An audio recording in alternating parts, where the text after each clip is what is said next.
We are welcoming in Nona Richardson, who is our recipient of the class of 21 for the Big Impact Pioneer Award. And Nona, thank you for joining us today.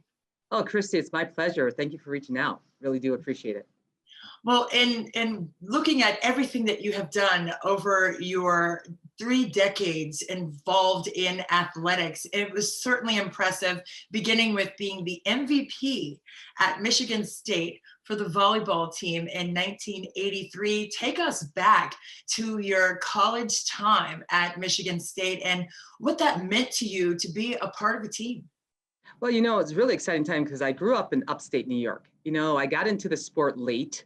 I think I was a junior in high school when my PE instructor reached out to me and asked me to try out for the team.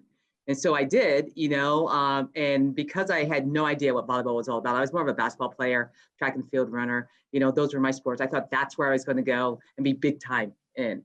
So then when volleyball came about and I got to learn about the different intricacies of that sport, and we won our sectional my senior year. We didn't go any higher than that in the state of New York at that time.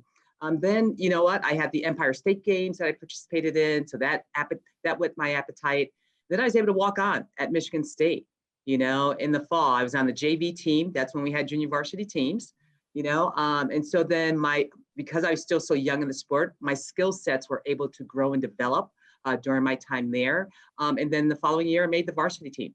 And so from there, it kind of told the story. So I started out as someone who got into the game late, walked on at Michigan State, earned a scholarship my second year there, and the end has led me here to where I am today. It was great being a part of a not only a team at Michigan State, but the entire athletic department program during that time frame.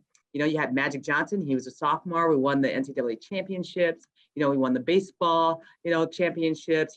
Football was really competitive. It was a great time to be a student athlete at Michigan State. Oh, no question about it. How did you earning your way to the successes that you had at Michigan State, how has that shaped your character over the years? You have to realize that not everything is handed to you. I had to earn everything that I received, and I had to have role models ahead of me to pull me along the way. So one of those, and I always talk about her, not only my high school coach assisting me, but Kathy DeBoer, who was a fifth-year senior volleyball player at Michigan State when I was a freshman. She's now the executive director of the AVCA, the American Volleyball Coaches Association. So she was a huge mentor of mine. I got to work with her as an assistant coach at the University of Kentucky, and that helped me get my first head coaching job at Eastern Michigan University. And then it just kept rolling from there, so it's not something that you should expect, but something that you should thrive to work towards. Right. And that has been such a wonderful journey for you, and to have those mentors along the way. How have you reached back and held the door open in that same regard for others? Yeah, it's about being a part of organizations and associations that have young individuals who want to be in your footsteps. I mean, I always have people or young ladies at the campuses that I'm on, say that, I want to do what you do. It's like, okay, you see what I do daily when I'm in front of you, but you don't see that background. Come experience with me, on a daily basis, what I actually do, and then let me know, if it's still something that you want to do. So speaking on panels at organizations, that you're a part of, so I've been a part of, it was NACWA, now it's Women Leaders in Collegiate Sports, and then We Coach, which is the coaching side of professional development. Right. So being on the board of those two great organizations allows me to actually reach a varied group of individuals to help bring them along if they have the interest in going into administration. And when you see Kamala Harris and the representation that she has really given the younger generation, you're saying the same things, right? I mean, you're saying the same exact things that Kamala Harris is saying. Like, I am here to show you that it can be done. How empowering is that to know that you are doing the same thing that Kamala Harris is doing in that way?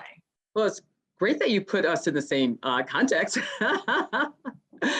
But that's how we thrive and that's how we exist. If we don't help each other out, if we don't see her to be her, then we never know that we actually have the opportunity. So her being our vice president, and the number of young individuals and even not so young individuals that she has opened the door for is huge. Her mantra, I may be the first one, but don't let me be the last, is something to live by. So we cannot stop the movements that have been going on to open the door for so many. How can you quantify the impact that you have had on so many others' lives? It's interesting. You don't realize the impact that you do have until they actually come back and thank you, for the various aspects of their life that you've impacted, to lead them to where they are today. So, and I think those are the best kinds. I mean, I never need a pat on the back. I don't need a thank you. I'm here to serve, and I've been fortunate enough to be on a number of different campuses, working with a number of different group of individuals, both student athletes, coaches, and staff, that you always want to leave the place better than what you found it. And I've been fortunate enough that I think that I've been able to do that. And that's shown by the emotions that people share with you when you leave, and the contacts that you still have after you've left that place. Moving forward, what would be some great advice for the next associate AD and all the great things that you're doing with Title IX? What would be that advice to them if they do follow you around for a day and say, yes, I do indeed want to do what you are doing? What would be the model of advice and the blueprint to get them to where you have gone? You need to be resilient. You need to be steadfast. You need to be flexible, and you need to be able to change on a dime. The key word during COVID is pivot. Yeah. You have to learn to pivot. And so even though it may look glamorous at times, the fact that you're in the stands cheering on your student athletes and all that they do, you've got very long days. You've got evenings, you've got weekends, there'll be stretches of time where you don't get days off. So you've got to make sure that you are the type of person that can actually fulfill the role 100%, because it's going to take 110% to actually do the role.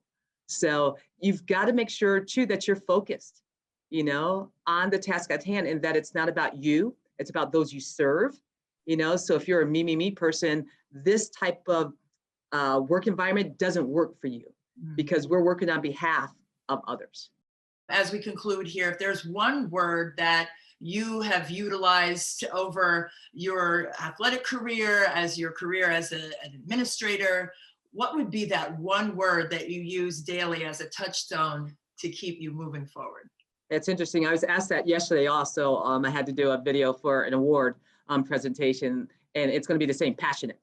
You have to be passionate about what you're doing, because for us in intercollegiate athletics, it cannot be just a job. You have to be passionate about what you're doing. Well, that is clear, crystal clear to me and everyone else who listened to your wisdom today. We certainly appreciate your time, Nona Richardson, class of 1983 at Michigan State. We certainly wish you the very best moving forward, and your passion, we hope that stays a burning fire for you, because it's clearly motivated me today. So we appreciate your time. Thank you, Christy. I appreciate you.